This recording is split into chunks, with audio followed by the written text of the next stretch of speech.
4년의 세월을 보내면서 우리는 과연 뭘 얻었는가 회고하고 반성하지 않을 수 없습니다. 오늘 대한민국 지금 누가 지도자며 국민은 누구를 믿고 따르겠는가라고 하는 제목으로 말씀드리겠습니다. 저희 대한민국 헌법소원단의 불법 탄핵 무효 소송에서 피고에 위치한 나쁜 헌법기관들에 대한 쟁점 정리로서 말씀 올립니다.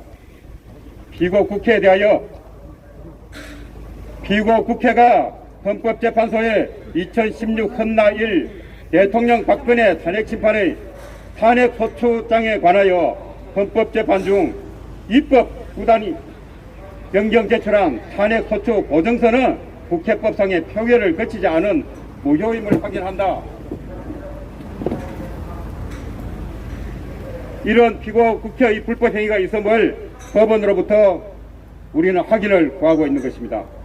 피고 헌법재판소의 제1호서 심판 청구인인 피고 국회가 담합하여 소추 의결서를 탄핵 심판에서 임의로 변경하였다는 입법 사실의 존재를 말씀드린 것입니다. 탄핵 심판 결정에 근거된 무단히 이미 수정 제출된 소추장의 보정은 무효인 것입니다. 따라서 피고 국회가 처음 제출한 탄핵 소추장의 부적합으로 피고 헌법재판소는 각하나 기각의 결정을 할 수밖에 없었던 것입니다. 그리고 다음 피고 헌법재판소에 대하여 피고 헌법재판소의 2016 헌나 1 파면 결정은 전행의 위법 사실과 헌법재판소법 제22조상의 9명 전원재판부가 구성되지 못한 8명 결원재판부 결정의 입법 사실로 무효임을 확인한다는 피고 헌재의 불법행위가 있음을 법원으로부터 확인을 구하는 것입니다. 피고 헌법재판소에 대하여 구하는 바는 탄핵 심판을 주관하는 동 피고는 처음부터 파면 선고를 결정해 두고서 진행한 탄핵 심판 심리 과정에서 피고 국회가 처음 제출한 탄핵 소추장의 부적합을 피고 헌법재판소는 각하나 기각의 결정을 할 수밖에 없었던 것입니다. 그런데 피고 헌법재판소의 입법한 제의로서 심판 청구인인 피고 국회가 담합하여 소추 의결서를 탄핵 심판 과정에서 임의로 변경하게 하여 이를 근거로 파면 결정 선고에 이른 것입니다. 피고 국회가 처음 제출한 탄핵 소추장의 부적합으로 피고 헌법재판소는 각하나 기각의 결정을 할 수밖에 없었던 것에 대한 입법 사실로서 대통령을 파면 결정한 것은 전적으로 입법하여 당연무효라는 주장과 또한 헌법재판소법 제3조는 재판소는 9명의 재판관으로 구성한다는 9명의 재판관 구성을 헌법 재판소법 제6조 재판관의 임명에 관한 재판관의 임기가 만료되거나 정년이 도래하는 경우에는 임기 만료일 또는 정년 도래일까지 후임자를 임명하여야 한다는 규정이 명백하게 존재하고 있습니다. 그럼에도 탄핵 심판 진행 당시 임기가 만료되는 한 재판관의 후임자를 충원하고서 제22조 재판부는 이 법에 특별한 규정이 있는 경우를 제외하고는 헌법재판소의 심판은 재판관 전원으로 구성되는 재판부에서 관장한다 함에 따라서 헌법 6조에 따라 전원재판부로서의 결혼이 발생하지 않도록 후임자를 채워서야 했습니다. 그것을 우리 국민이 채워줍니까? 누가 해야 될 겁니까? 피고 헌법재판소는 탄핵 심판 처음부터 파면 선고를 결정해 두고서 진행한 심리 과정에서 결코 그 불순한 의도에 이롭지 않을 재판관을 충원하지 않고 결원재판부로서 입법한 파면 결정 선고를 행사한 것으로 당연유일 수밖에 없습니다. 이러한 재판소법 제3조, 6조, 22조의 순차적인 혈액 발생 요건으로서의 선결 조건을 완전히 배제하고서 헌법재판소는 박근혜 대통령 탄핵 심판 결정문에 이렇게 표기했습니다. 잘 들어보십시오. 헌법재판은 구인의 재판관으로 구성된 재판부에 의하여 이루어지는 것이 원칙이다.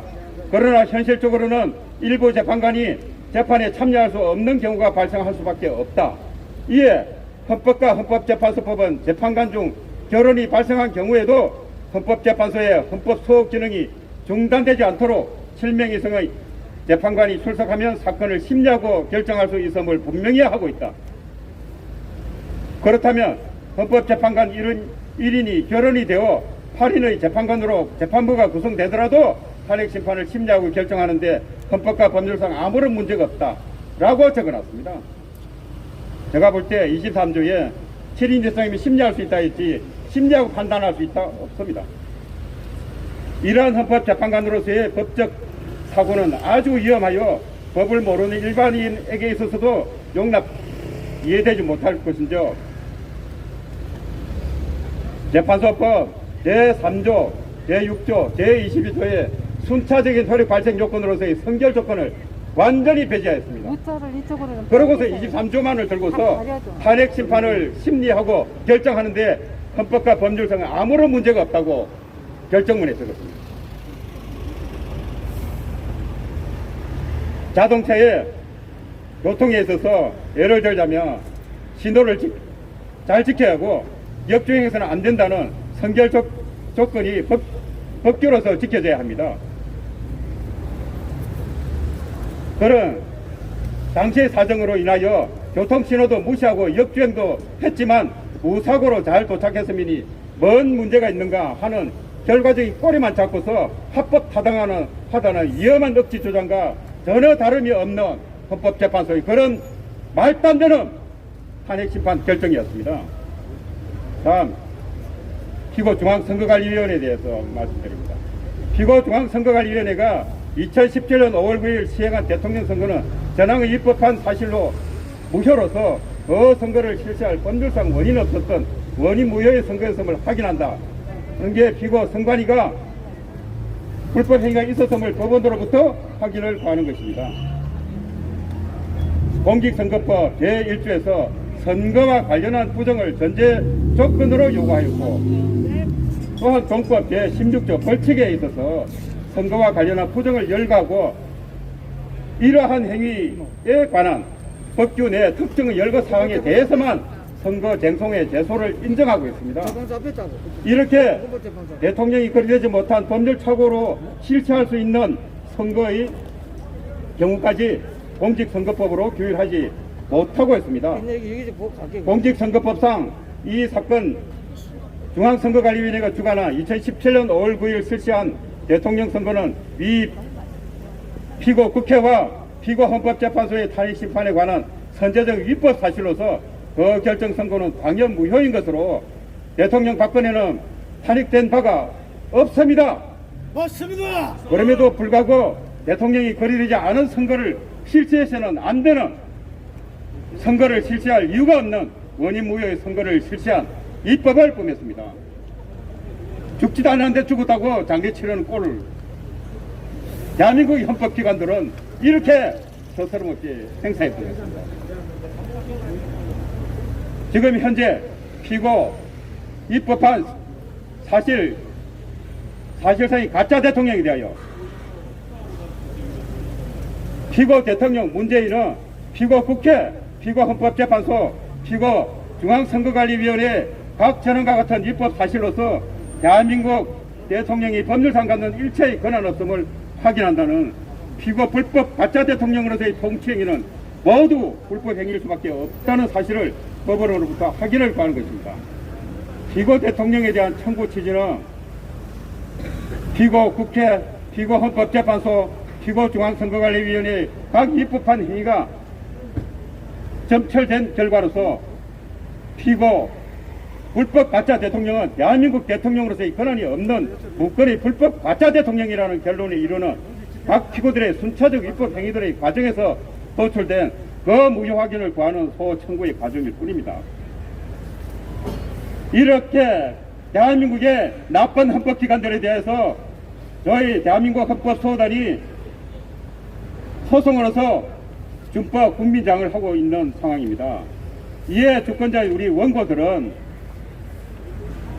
이렇게 나쁜 헌법기관들이 피고들에 대한 확인의 손은 대한민국의 국민으로서 원고들의 국민 주권상의 권리 또는 법률상의 지위에 현존하는 불법 가짜 대통령으로부터 부적절하고도 부당한 통치를 받고 있다는 불안과 그 위험이 지대하고, 그러므로 이 사건 청구의 확인 판결을 받는 것이 그 분쟁을 근본적으로 해결하는 가장 유효 적절한 수단임에 의심의 여지가 없는 확인의 소외이익이 있는 것입니다. 그래서 지금 현재 서울행정법원에 1심으로 계속 소송을 거듭하고 있습니다. 헌법은 헌법기관들만의 헌법도 헌법 수호단만이 지켜야 하는 헌법도 아닙니다. 비정규전의 술책으로 대한민국을 망국으로 도모하는 나쁜 헌법기관들에 의하여 헌법과 법률이 무참히 파괴되어 가도 침묵하는 멍청한 이 나라를 남녀, 노소, 경향의 국민 모두가 시급히 나서서 지켜야 합니다. 불법 가짜 대통령을 문재인 대통령은 운운한 식자들의 입을 도무지 이해할 수가 없는, 대한민국은 지금 어디로 가는가를 묻지 않을 수가 없습니다. 대한민국 헌법기관으로서의 피고들, 특히 피고 헌법재판소는 진정 헌법 수호 의지가 있는 집단체인지 공공기관으로서의 정체성을 의심하지 않을 수가 없습니다. 대한민국 헌법재판소는 진정 대한민국 헌법을 수호할 의지를 가졌느냐? 이상 마치겠습니다. 감사합니다.